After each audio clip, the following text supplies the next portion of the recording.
ఈరోజు ఇక్కడ దళిత సంఘాలు మీటింగ్ జరుగుతున్న సమయంలోనే కేసీఆర్ ముఖ్యమంత్రి కె చంద్రశేఖరరావు గారు దళితుల్ని నమ్మించడానికి, దళితుల్ని బ్రహ్మల్లోకి నెట్టేసి ఓట్లు వేయించుకోవడానికి దళితులతోటి విందు భోజనాలు చేస్తుంది. ఇది పెద్ద డ్రామా.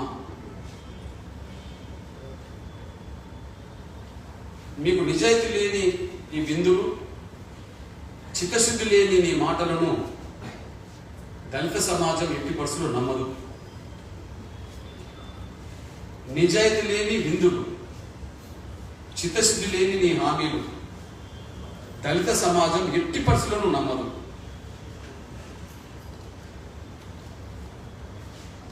ఈరోజు హుజురాబాద్ నియోజకవర్గం నుంచి ఊరికి 4 చొప్పున్నో 5 చొప్పున్నో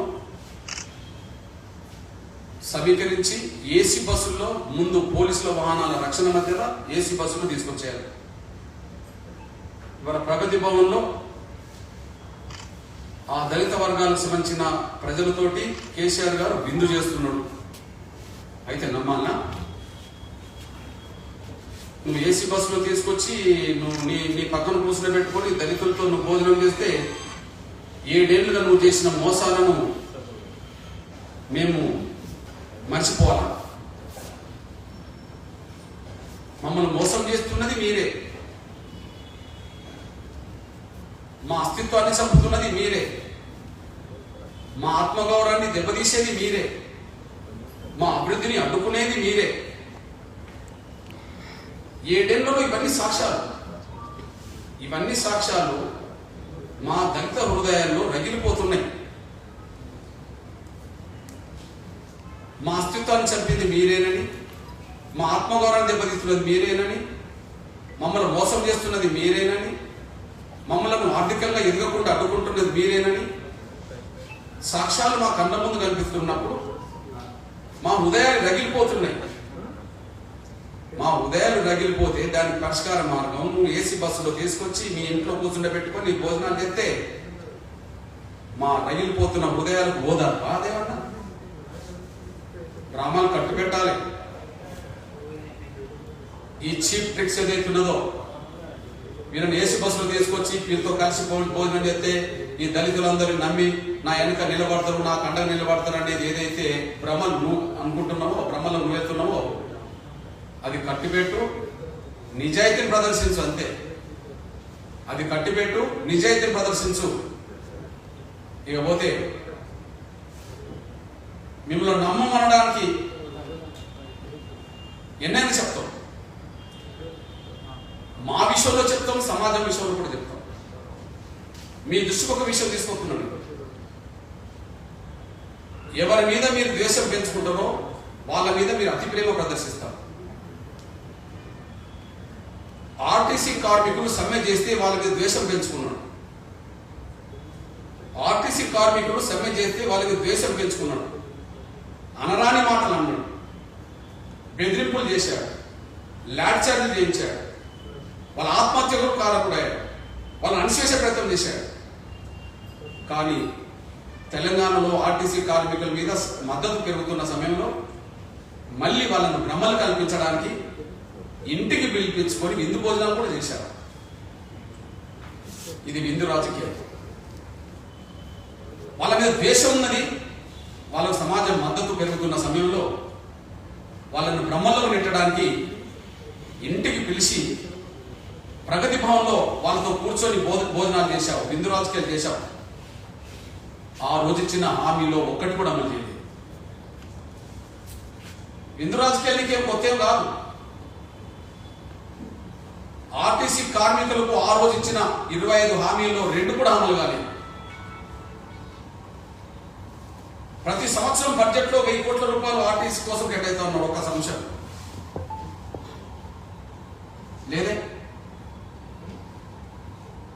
ఒక మాట చెప్పాలంటే నీ విందు రాజకీయాల తర్వాతనే ఆర్టీసీ కార్మికులు మోసపోయారు. ఆర్టీసీ కార్మికుల జీవితాలు అభద్రత భావన పడడానికి దారితీసింది.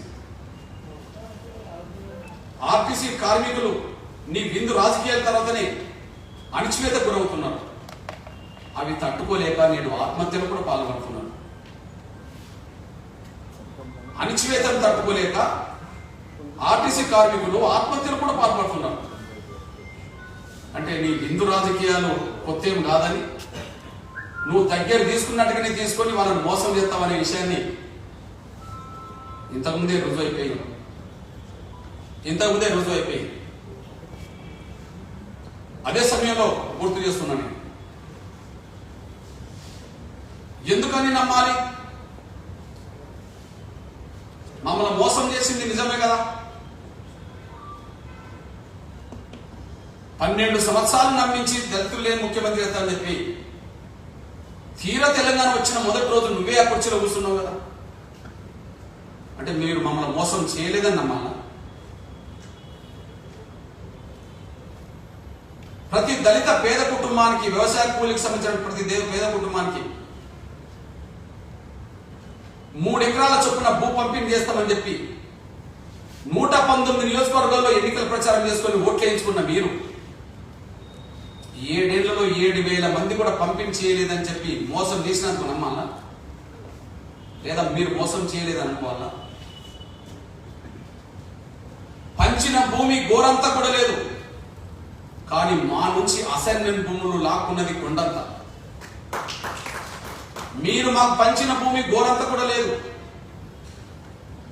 రాష్ట్ర వ్యాప్తంగా మా నుంచి గత ప్రభుత్వాలు ఇచ్చిన అసైన్మెంట్ భూములను లాక్కున్నది కొండంత. మాకు పంచలేదని, మీరు మోసం చేయలేదని మేము బ్రహ్మంలో మీకు నెట్టు వేయాలా? అదే సమయంలో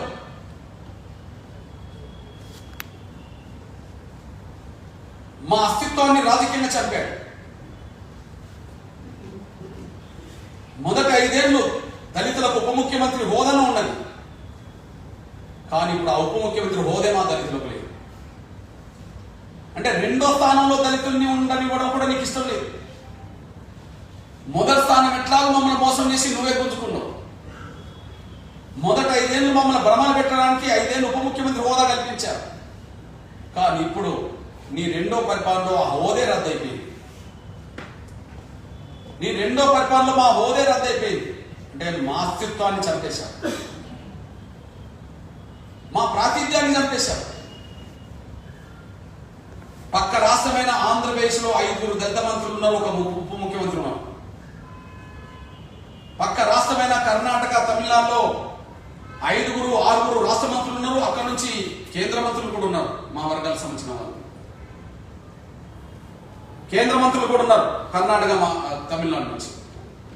కానీ ఇక్కడ 3 ఉండాల్సిన, మా ప్రాతినిధ్యం ప్రకారంగా, మా జనాభా పరంగా 3 ఉండాల్సిన మంత్రివర్గంలో ఉప ముఖ్యమంత్రి హోదా తగ్గించి ఒక్కరికే మంత్రి పదవిలో స్థానం ఇచ్చారు.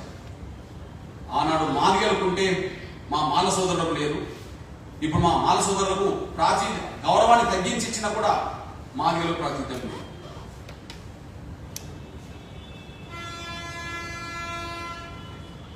నీ ముఖ్యమంత్రి కార్యాలయంలో ఒక దళిత ఐఏఎస్ ఆఫీసర్ లేదు.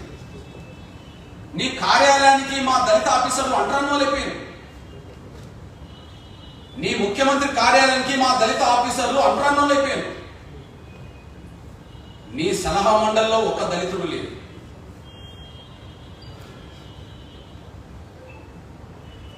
తెలంగాణ రాష్ట్రానికి మొదటి చీఫ్ సెక్రటరీ రాజీవ్ శర్మ, ఆయన రిటైర్డ్ అయిపోయిన వెంటనే ఆయనను ప్రత్యేక సలహాదారుగా, ముఖ్య సలహాదారుగా నియమించుకున్నావు.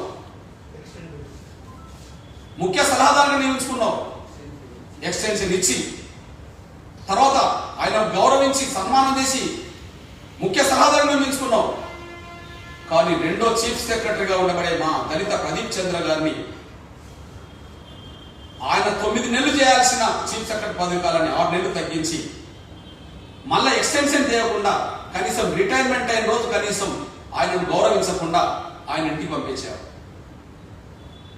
రాజీవ్ శర్మ గారికి ఎందుకు ముఖ్య కార్యదర్శి, ముఖ్య సలహాదారుగా తీసుకున్నావో, ప్రదీప్ చంద్ర గారిని దళితుడిని ఎందుకు ఇంటికి పంపావో మా దళిత సమాజం మర్చిపోలేదనేసి కూడా గుర్తు చేస్తున్నది. నీ సలహా మండలిలో ఒక్కరిని చుట్టూ లేదంటే మా దళితుల మీద ఇప్పుడు నువ్వు మాట్లాడుతున్నది కపట ప్రేమే తప్ప, నీ విందు రాజకీయాలు కపట బుద్ధితోనే తప్ప మా పట్ల నీకు ఎలాంటి చిత్తశుద్ధి అభిమానం లేదనే విషయం సాక్ష్యాలు రుజువు అవుతున్నాయి. అంతేకాదు మా ప్రాతినిధ్యం తగ్గింది. ఇట్లా చెప్పుకుంటూ పోతే ప్రతి చోట మా ప్రాతినిధ్యం తగ్గించుకుంటూ పోతున్నారు. ఎందుకు నమ్మాలి కేసీఆర్ గారిని? మిమ్మల్ని ఎందుకు నమ్మాలి? మిమ్మల్ని నమ్మే ప్రసక్తి లేదు.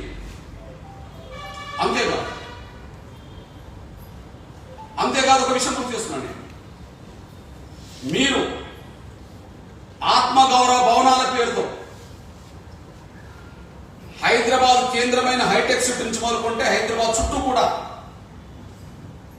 చాలా కులాలకు భవనాల పేరుతో స్థలాలు, భవనాల పేరుతో ఆర్థిక వనరులు సమకూర్చారు. కానీ దాదాపు 60 కులాలు ఉండబడే మా దళిత కులాలకి 60 కులాలు ఉండబడే మా దళిత కులాలకి ఒక్క కులానికి 1 సెంటు భూమి కూడా కేటాయించలేదు. నువ్వా దళితుల గురించి మాట్లాడే, నువ్వా దళితుల గురించి ప్రేమ ఒలకపోసే. ఈరోజు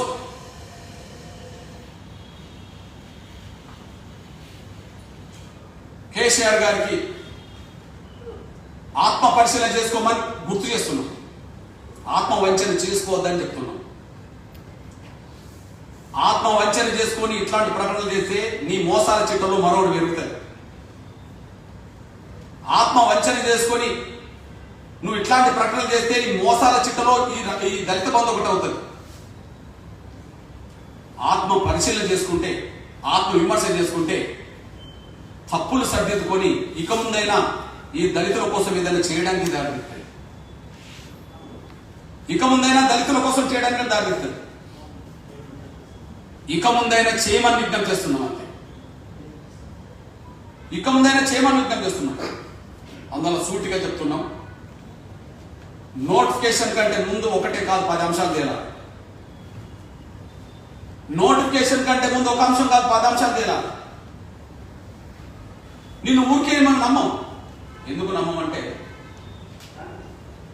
నోటిఫికేషన్ వచ్చినాక అప్పటికే అధికారుల లిస్ట్ అంతా దళితులు తయారై ఇక ఇచ్చే సమయానికి నోటిఫికేషన్ వచ్చింది కాబట్టి మేము ఇవ్వలేకపోతున్నాం, మేమే అధికారం ఉంటాం, ఇక్కడ గెలిచినా ఓడిన అధికారం మేము ఉంటాం కాబట్టి మేమే అమలు చేస్తాం కదా అని చెప్పి నమ్మించి హుజురాబాద్లో లబ్ధి పొంది తర్వాత ఎగనామం పెట్టే అవకాశం కేసీఆర్ నైజంలో ఉన్నది.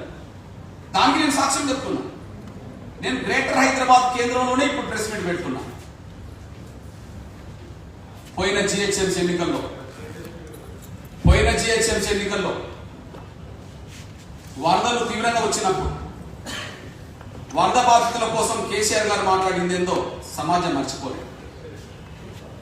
ముందు వరద బాధితులకు కొంతమందికి ఒక్కొక్కరికి కుటుంబానికి 10,000 ఇచ్చారని చెప్పి 5-6% ఇచ్చి వెంటనే నోటిఫికేషన్ వచ్చిన వెంటనే ఖచ్చితంగా నోటిఫికేషన్ రావడం వల్లనే అందరికి ఇవ్వలేకపోయాం. కాబట్టి ఎన్నికలు అయిపోయిన వెంటనే మేమే గెలిచినా ఓడినా అధికారం ఉండేది మేమే కాబట్టి ప్రతి బాధితుడికి వరద బాధిత ప్రతి కుటుంబానికి 10,000 చొప్పున ఖచ్చితంగా ఇస్తామని చెప్పి కేసీఆర్ గారి ప్రకటన ఉన్నది. దాన్ని నమ్మి మీకు ఓట్లేశారు. సంపూర్ణ మెజార్టీ రాకపోయినా మీరే మేయర్ పదవి దక్కించుకున్నారు. రాష్ట్ర ప్రభుత్వం మీదే, మేయర్ పదవి మీదే. మరి నెలలు గడిచిపోతున్నాయి కానీ మీరేమన్నా 10,000 రూపాయలను ఇచ్చారా? మీరేమన్నా ఒక 10,000 రూపాయలను ఇచ్చారా? ఇవ్వలేదు. మరి నోటిఫికేషన్ తర్వాత మీ గవర్నమెంటే మీరు మేయర్ ఉన్న కానీ 10,000 ఇవ్వనప్పుడు మరి మీరు ఒక్కొక్క దళిత కుటుంబానికి 10 లక్షలు ఇస్తారన్నమాట. కేసీఆర్ గారు రాష్ట్ర వ్యాప్తంగా 1,00,000 కోట్లు ఇస్తామని చెప్పి మాట్లాడింది కదా నిన్న. విందు రాజకీయాలు చేసినప్పుడు 1000 కోట్లే ఆర్టీసీ కేటాయిస్తా అన్నాడు కదా. 1000 కోట్లు కేటాయించినోడు మాకు 1,00,000 కోట్లు ఎట్లా కేటాయిస్తాడు? ఇక్కడ 10,000 ఇవ్వనోడు 10 లక్షలు ఎట్లా ఇస్తాడు? ఇక్కడ 10,000 హైదరాబాద్ లో ఇవ్వనోడు 10 లక్షలు ఎట్లా ఇస్తాడు? అమాయకులు ఎవరు లేరు. నీ దగ్గర భజన పనులు ఉండవచ్చు, కానీ బయట ఉన్నది మేము ఉద్యమకారులం, మా దళితుల కోసం జీవిస్తున్న వాళ్ళు. నీ దగ్గర భజన పనులు ఉండవచ్చు, మేము ఇక్కడ ఉన్నది ఉద్యమకారులం, మా దళిత సామాజిక వర్గాల కోసం జీవిస్తున్న వాళ్ళు. మాకు న్యాయం ఎవరు చేసినా వాళ్ళకి అండగా ఉంటాం, మమ్మల్ని మోసం ఎవరు చేసినా ఎదుర్కొంటాం. ఇది మా సూత్రం. కాబట్టి చెప్తున్నా, నోటిఫికేషన్ కంటే ముందే దయచేసి పాత్రిక ఎలక్ట్రానిక్ మీడియా మిత్రులకు పాయింట్స్ హుజరాబాద్ లో పెట్టిన కుటుంబాలకు 20,900 చిల్లర కుటుంబాలకు ప్రతి కుటుంబానికి దళిత బంధు వర్తించాలి. అంతే, ప్రతి కుటుంబానికి దళిత బంధు వర్తించాలి. ఇప్పుడు మళ్ళీ ఒక ప్రకటన చిన్న మొన్న చేయబోయాడు, అందులో పేదలు ఎవరైతే ఉన్నారో వాళ్ళకి అని. మరి రైతు బంధు ఇచ్చేటప్పుడు పేద రైతులకు ఇవ్వాలి కానీ భూస్వాములకు ఎందుకు ఇస్తున్నాం?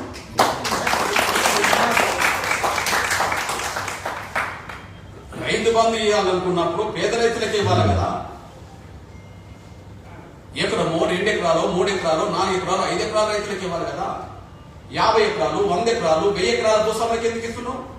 అంటే మీ భూస్వాములకు ఇచ్చేటప్పుడు మాత్రం ఆర్థిక పరిస్థితితో సంబంధం లేదు, మా దళితులకు ఇచ్చేటప్పుడు మాత్రమే. మీలాగా 1000 ఎకరాల భూస్వాములు 100 ఎకరాల భూస్వాములు మా దళితులు ఎవరు లేరు. ఉంటే చిన్న చిన్న జాబులు ఉన్నవారు ఉంటారు, లేదా 1 ఎకరం 2 ఎకరాలు 3 ఎకరాలు ఉన్నవారు ఉంటారేమో, కానీ కొంతమంది మీలాగా భూస్వాములు ఎవరు లేరు. భూస్వాములకు రైతు బంధు పథకం వర్తింపజేయడం ఆపు, అప్పుడు మా దాంట్లో ఆర్థిక స్థితి ఉన్నది లేదని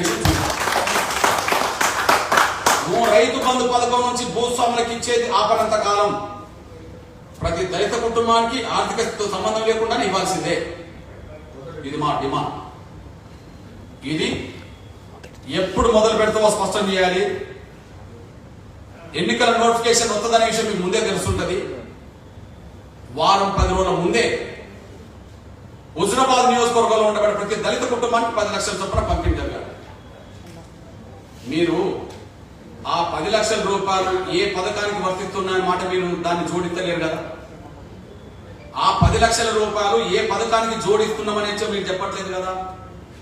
రైతులకు బ్యాంకు ఖాతాలు వేసినట్టుగానే వీళ్ళ ఖాతాలు వేస్తుంటారు కదా. ఆటోమేటిక్ గా మా వాళ్ళకు ఎంతో కొంత బ్యాంక్ అకౌంట్ ఉంటే ఉండవచ్చునేమో, లేకపోతే ప్రతి కుటుంబం నుంచి బ్యాంక్ అకౌంట్ ఏర్పాటు చేస్తే 24 గంటల పని. అది అంతే, 24 గంటల పని అంతే. కాబట్టి పలాని ప్రాజెక్ట్ పెట్టుకుంటే పలానా దానికోసం పెట్టుకుంటే దానికోసం ఈ డిపార్ట్మెంట్ ఆ డిపార్ట్మెంట్ తిరగాలి, అది తిరగాలి, ఇది తిరగాలి, దానికి సంబంధం లేదు.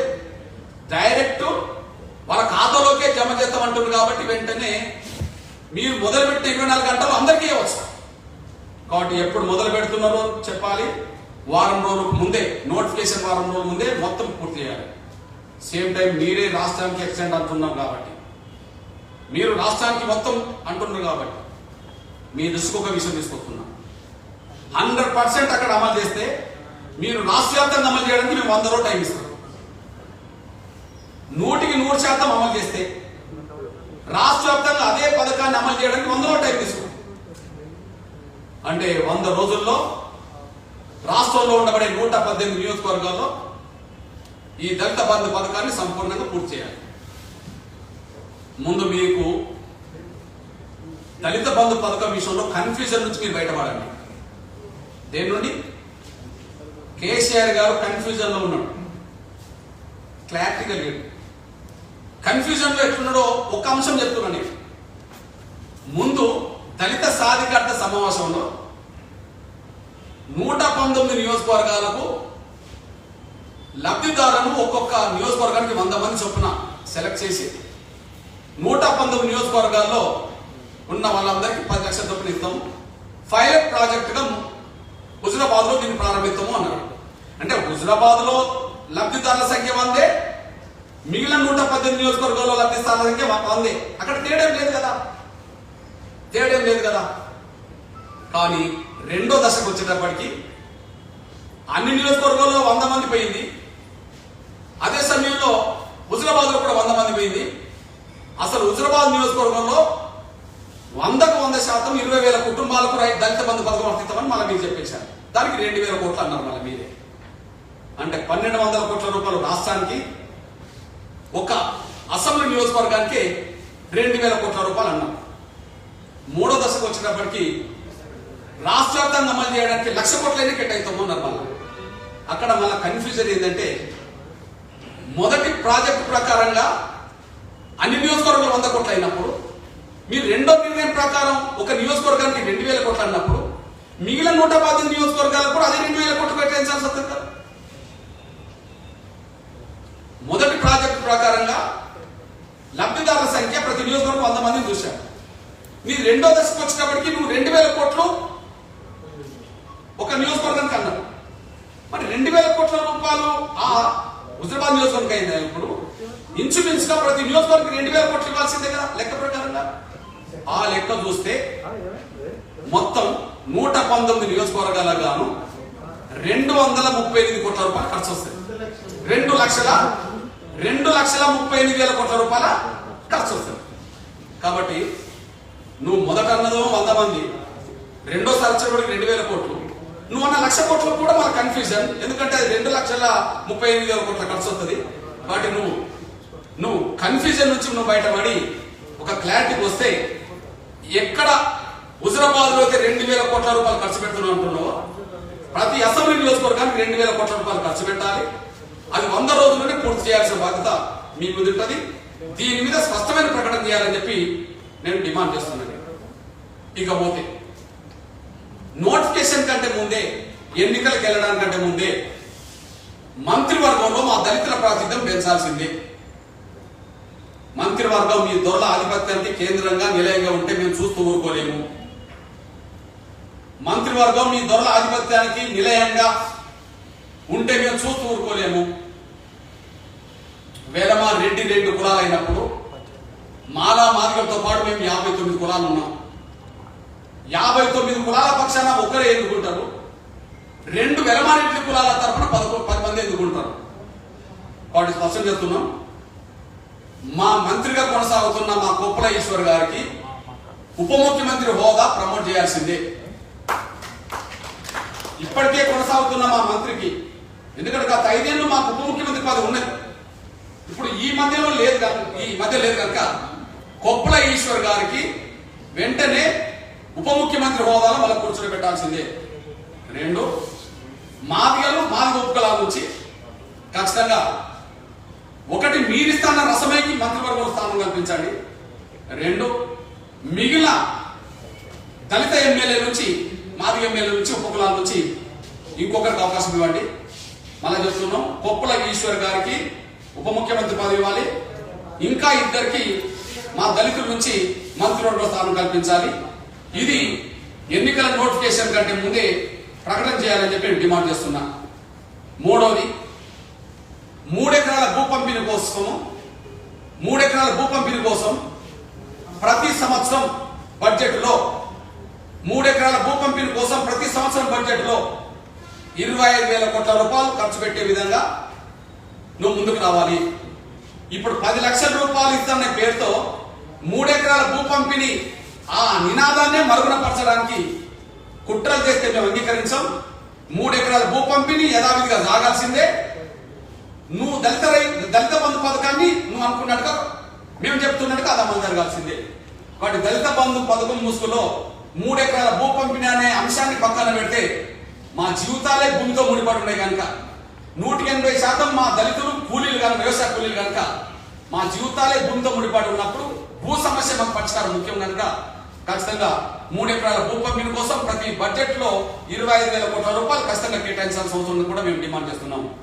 అంతేకాకుండా మా నుంచి ఏ భూమి అయితే అసైన్మెంట్ భూమి తీసుకున్నారో కలెక్టర్ కార్యాలయం కోసం, పోలీస్ కమిషనరేట్ల కోసం, రైతు వేదికల కోసం, డంపింగ్ యార్డ్ల కోసం, శ్మశాన వాటికల కోసం, పల్లె ప్రకృతి వనాల కోసం, ఇతరత్ర ప్రజా అవసరాల కోసం, ప్రభుత్వ అవసరాల కోసం అంటూ ఏ అసైన్మెంట్ భూమి అయితే మా దళితుల నుంచి తీసుకున్నారో ఆ తీసుకున్న ప్రతి గ్రామంలో, ఆ తీసుకున్న ప్రతి మండలంలో, ప్రతి జిల్లాలో దానికి సమానమైన భూమి మాకు మాది ఇవ్వాల్సిందే.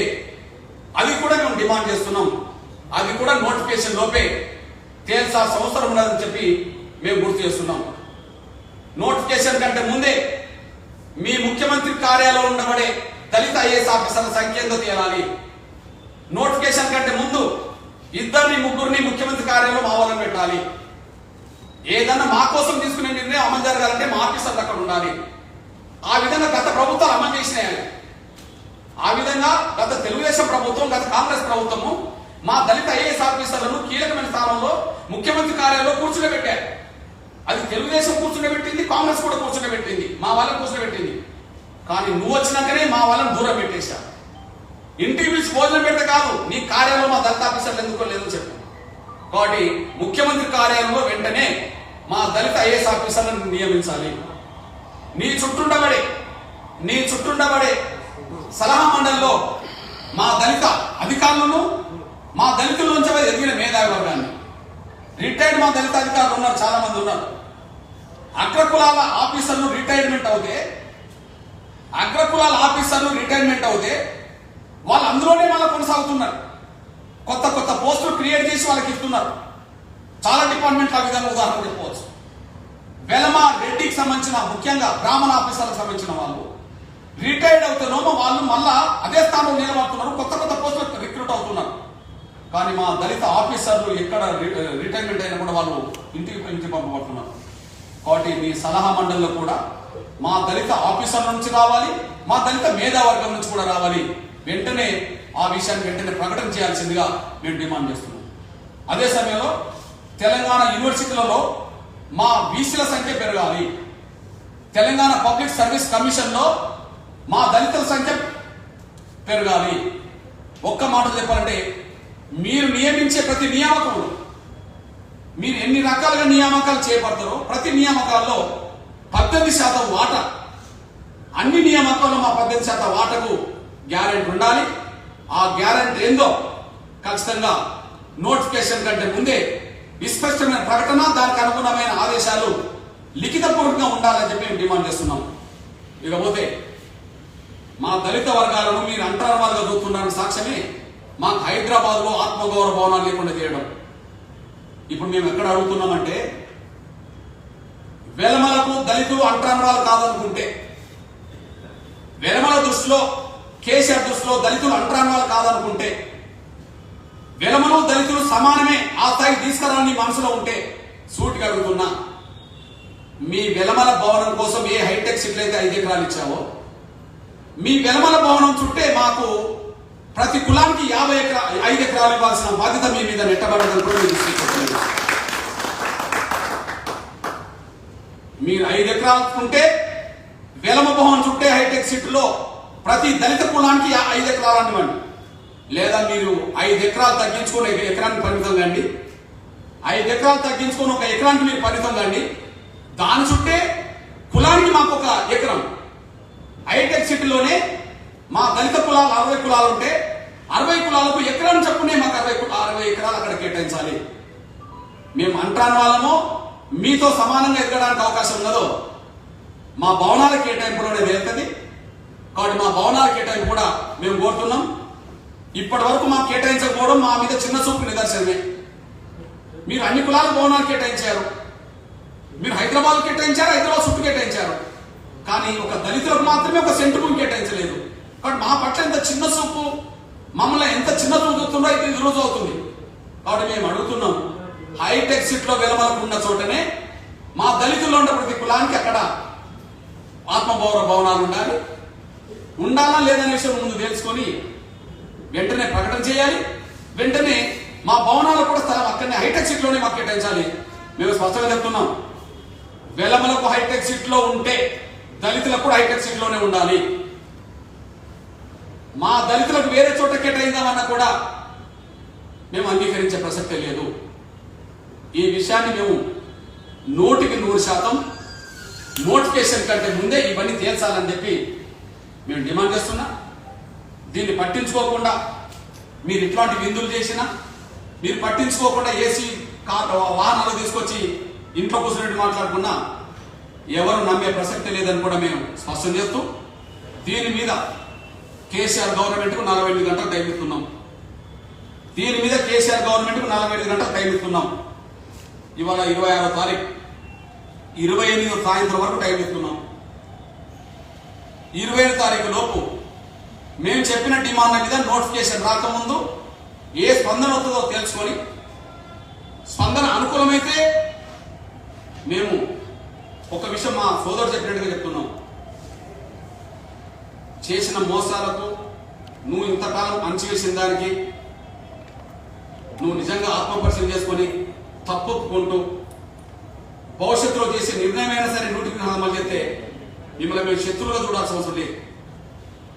మిమ్మల్ని మేము శత్రువుగా చూడాల్సిన అవసరం లేదు. కానీ మోసాల పరంపర పెరిగితే మాత్రం ప్రధాన శత్రువు నువ్వే అవుతావు.